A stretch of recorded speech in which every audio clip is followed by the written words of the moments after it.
Before we get started, this video is 1 out of 6 games that I will be covering under the topic of modern boomer shooters. So if you would like to see more content, I will be posting not only my completed playthroughs without commentary, but other similar reviews.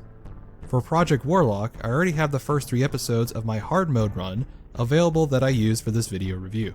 My plan is to finish 1 video review from this series per week, as I have all the footage ready from these games. Eventually, all these separate reviews will be put together into 1 video, but this approach allows me to share my content across multiple Steam games.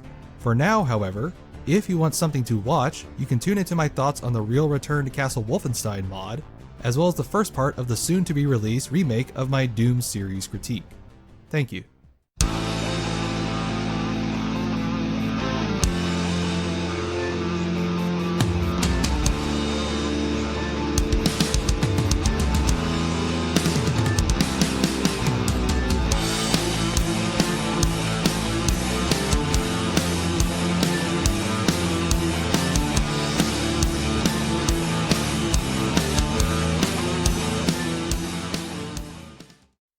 We've often seen modern first-person shooters harken back to classics such as Doom, Quake, and other mid-90s classics that are all part of a balanced boomer's breakfast.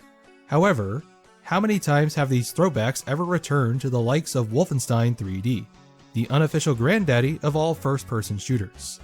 This one aspect alone makes Project Warlock stand out among its contemporaries, because it evolves upon an entry often considered antiquated by modern standards. To say that Project Warlock is vastly more enjoyable than Wolfenstein 3D would be an understatement, because this game has decades of inspirations to learn from. But I highlight this key difference due to how well this game uses its own limitations to play towards its strengths. The player cannot jump or even leap across gaps with enough momentum. The environments are box-like corridors with traps and enemies lurking around corners. And there are plenty of secrets to find for treasure, extra lives, and additional ammo. Even with these restrictions, levels rarely suffer from feeling too similar or too confusing to navigate, thanks to a more diverse art style and a much clearer sense of direction. You might even argue this game borrows more from Rise of the Triad because it incorporates more vertical level design. But my argument here is that these block-like environments help the developers focus on creating more believable places around a given theme by removing any navigational distractions. One example of this attention to detail comes from Episode 2, which is one big homage to classic horror media such as John Carpenter's classic, The Thing. The player explores Antarctic landscapes with open tundras, ice caverns, campsites, and various facilities, all while fighting off Lovecraftian horrors and body snatchers that mutate into amorphous masses of flesh susceptible to fire. You even have one stage with an imitated melody from The Thing, which further cements the developer's commitment to this episode's theme. However, the real spectacle is how these stages flow from one another, with subtle transitions that introduce the following stages. If it wasn't for the awkward order of some stages and the constant teleportation back to the workshop, then this whole episode would feel like exploring one massive biome. This one demonstration goes to show how important themes are for memorable and digestible level design, which is something this game does again and again.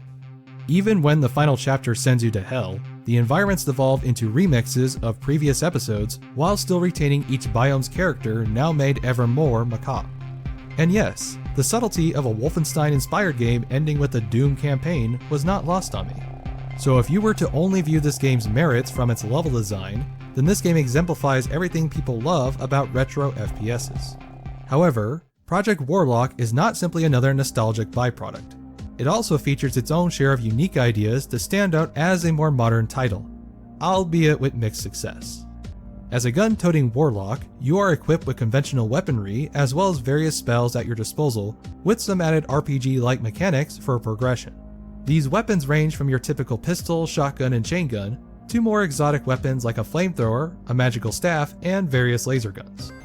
All these weapons can be further improved upon with upgrade tokens you find, which will further tailor each weapon towards your own playstyle. Some of these choices can drastically alter the weapon, such as choosing a shotgun that fires 4 rounds per shot, or one that fires napalm rounds, or deciding between frag grenades or proximity bombs. You can only choose one branch of upgrades every run, so the weapon roster encourages you to replay the game if you want to try out everything. In addition to your personal roster of carnage, you can also spend your tokens for effective spells to complement your weapons. While the selection is nowhere near as diverse as your guns, these spells range from more pragmatic abilities, such as casting light or applying a personal shield, to more destructive magic that will annihilate all who oppose you. Some spells only work with certain weapons, like the axe or the grenade, but the real issue is that all these spells are spread out too thin in the campaign to solely rely on them.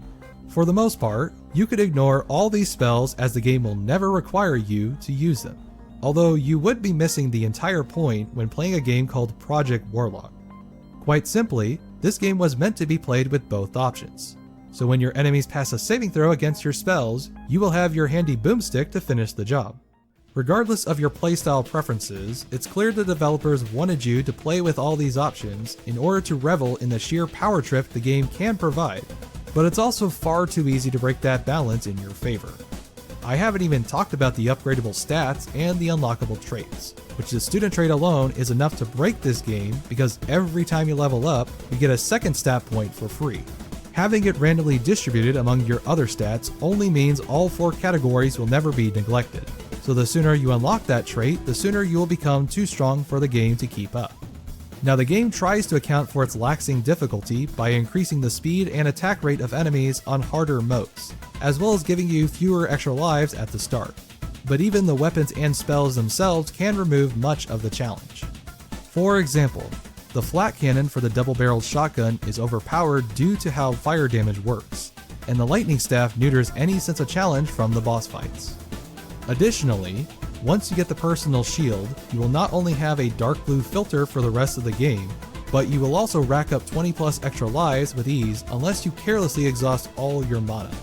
Even without those spells, you will never be strapped on ammo, so the magic at the beginning fizzles out the further you obtain your eventual godhood status. These examples are not here to flex my elite gamer credibility, as the most commonly cited issue from popular critics online is that the game is far too easy. But the bigger problem here is that the game allows you to play it in any way you want. In other words, the game never demands the player to tackle an obstacle from one approach. It simply lets every player decide how to best handle threats, which is normally a good way to design a game. However, you only need to play Doom 2016 vs Doom Eternal to see how designing enemies around effective counters creates a more intense experience, while still allowing players to have their agency.